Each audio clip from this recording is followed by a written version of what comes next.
Welcome to Mantis, where we dive into Bitcoin cycles, market structure, and long-term accumulation strategies. Quick note before we start. Nothing on this channel is financial advice. I'm an analyst and a builder. Mantis is a cycle analysis tool. What you do with your own money is your decision, not mine.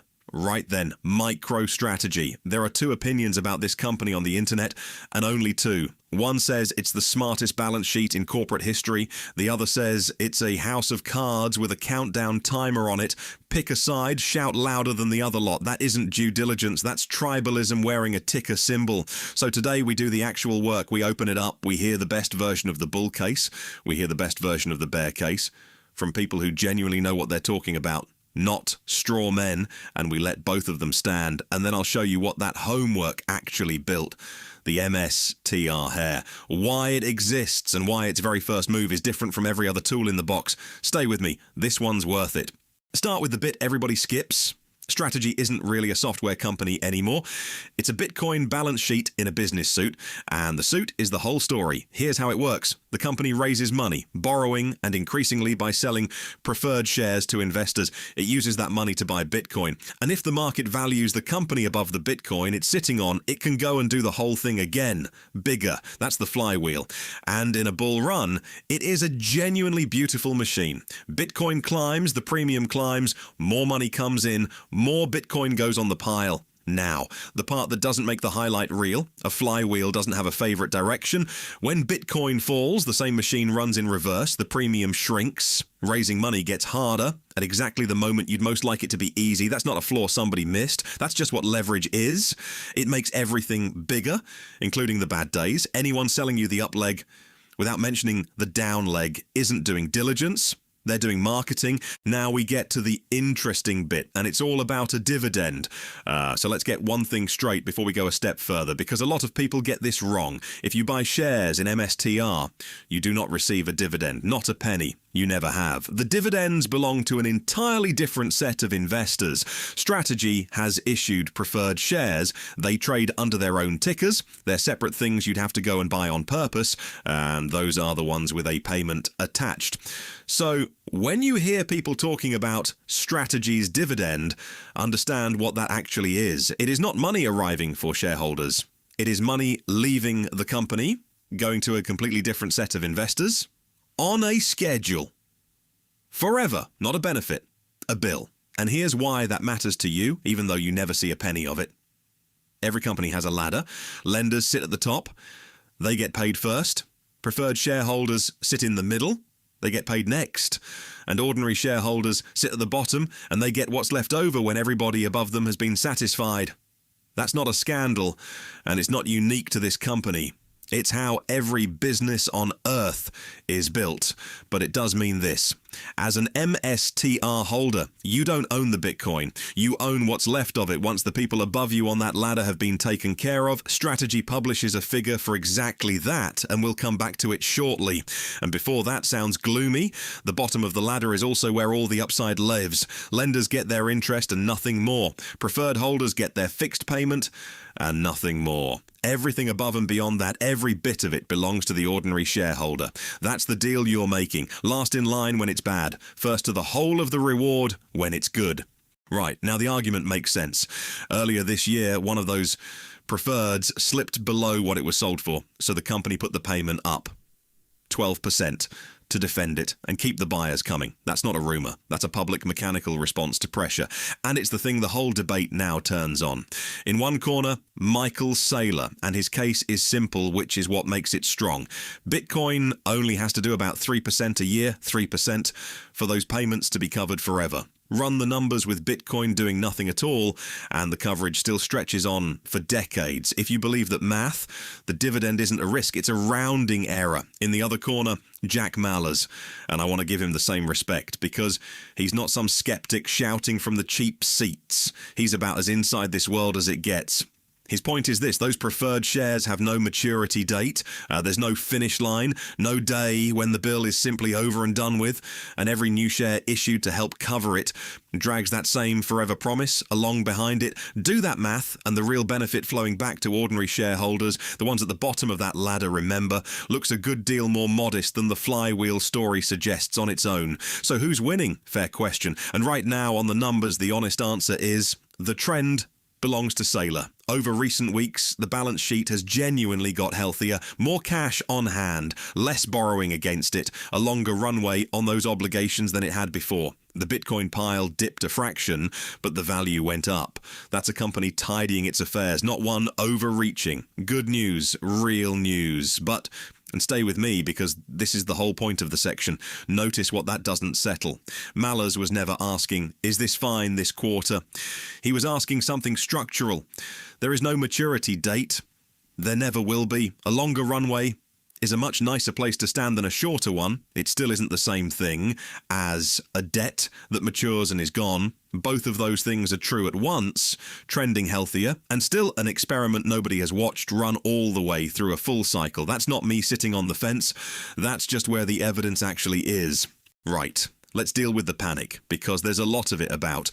And let's start by just saying the word, because everybody watching is already thinking it: Ponzi. So what actually is one? New money comes in and it goes straight back out to pay the people who got there first. Nothing is bought, nothing is held. The pile behind each investor is shrinking, or it was never there in the first place. Fine, so test it properly. There's really only one question that matters here. How much Bitcoin is standing behind a single MSTR share today, compared with back in 2022? If the skeptics have got this right, that number has been going down. All those new shares, all that issuance, watering everybody down a little more each time. End of 2022, about 115,000 satoshis behind every share. Today, a little over 206,000. It went up, getting on for double, and that is the precise opposite of the accusation. The company sold shares at a price the market was happy to pay, used the money to buy more Bitcoin than those shares diluted, and everybody already holding ended up with more of the asset behind them than they started with. You can call that a lot of things. Ponzi isn't one of them, because a Ponzi has nothing behind it. That's the whole definition. Ah, says the skeptic, but that's the gross number. You're conveniently ignoring everybody sitting above you on that ladder. Good. That's exactly the right objection. So let's use it. Remember I said Strategy publishes a figure for this? Here it is. A second number that strips all of that out. The Bitcoin left behind each share once the lenders and the preferred holders have been accounted for. The strict measure, the unflattering one, 143,000 sats, which is still comfortably more than the headline number was back in 2022. So run the test whichever way you like. Generously or as harshly as the company can bring itself to publish, it goes up either way. Now, the honest caveat, and it's the same one that's been humming underneath this entire video, that engine only runs while the market values the company above the Bitcoin it's holding. Sell shares below that line and the maths flips over. The dilution starts costing holders instead of paying them, which, funnily enough, is Maller's point from earlier, arriving from the other direction. He's not arguing the engine doesn't work. He's arguing about the price at which it stops working. Two sides of the same coin, again. Right, next one. How far would Bitcoin have to fall before this company's assets stopped covering what it's borrowed? Leave the preferred shares aside for a second. Just the debt, roughly $4,000. $4,000. I'll let that sit there for a moment. Now, that is not a prediction, and it isn't the whole risk picture because you do have to put those preferred obligations back in afterwards. But as a flaw on the borrowing alone, that is a very, very long way beneath anything our cycle work is watching for. And here's the one that surprised me. The financial press talks about this company's leverage like it's a freak show. So put it next to the other great balance sheet businesses, the ones that hold assets and compound capital rather than selling you a product. Warren Buffett's Berkshire, an oil major, a big Wall Street bank. Against that company, it's cheaper relative to what it owns than Berkshire is. And it's carrying less leverage than the bank. Considerably less. That doesn't wipe out a word of what we just said about the preferred shares.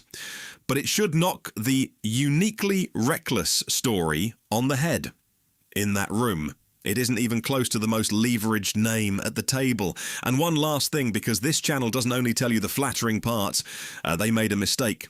A real one.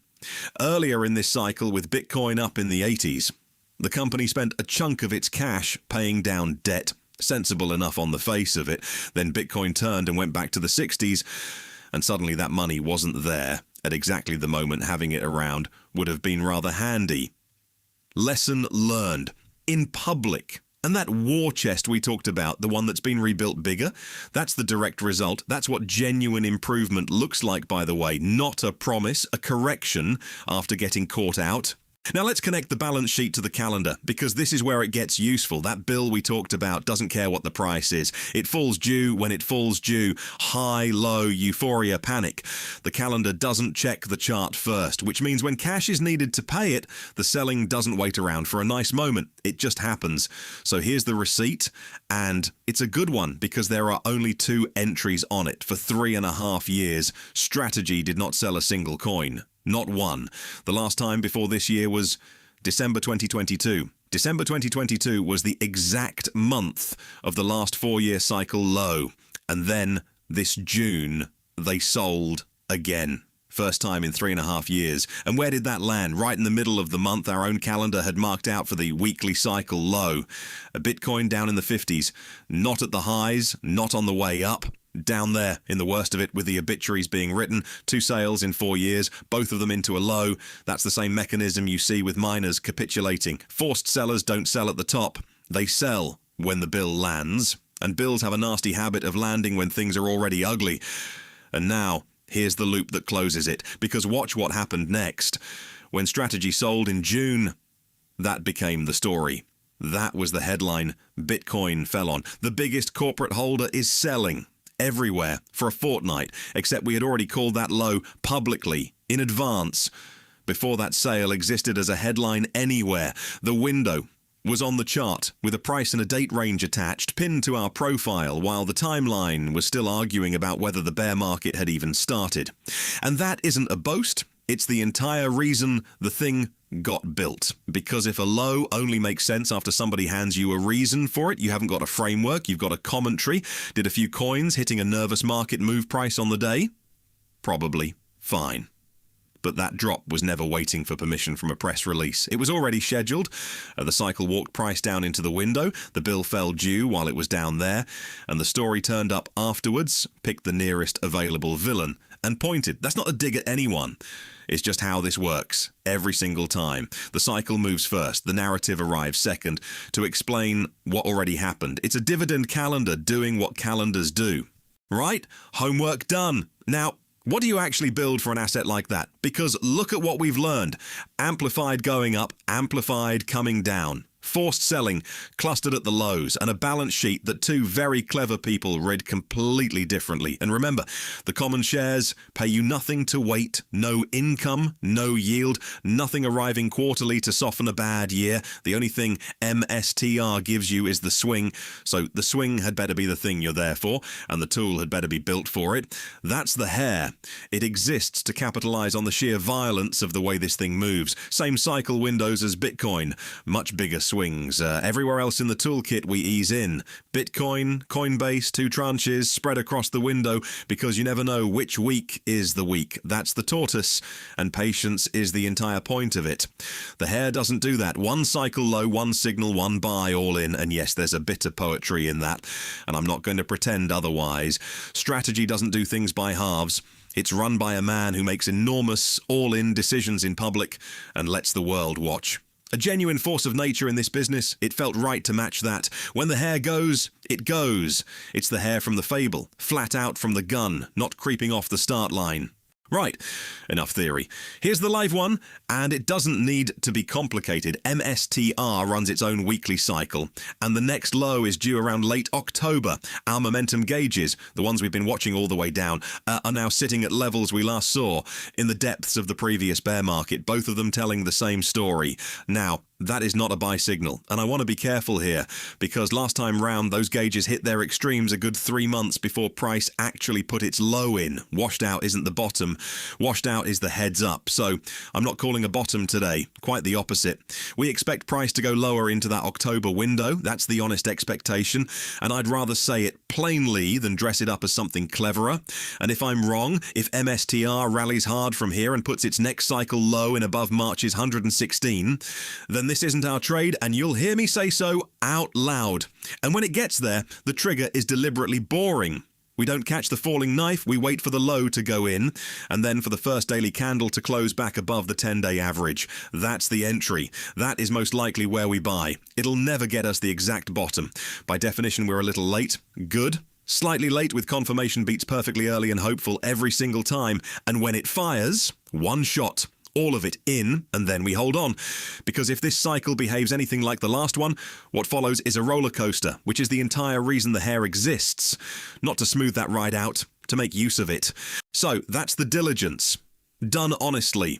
Real leverage in both directions. A forever bill that two credible people read completely differently. Bitcoin backing per share that went up through the dilution on the strict measure, as well as the generous one.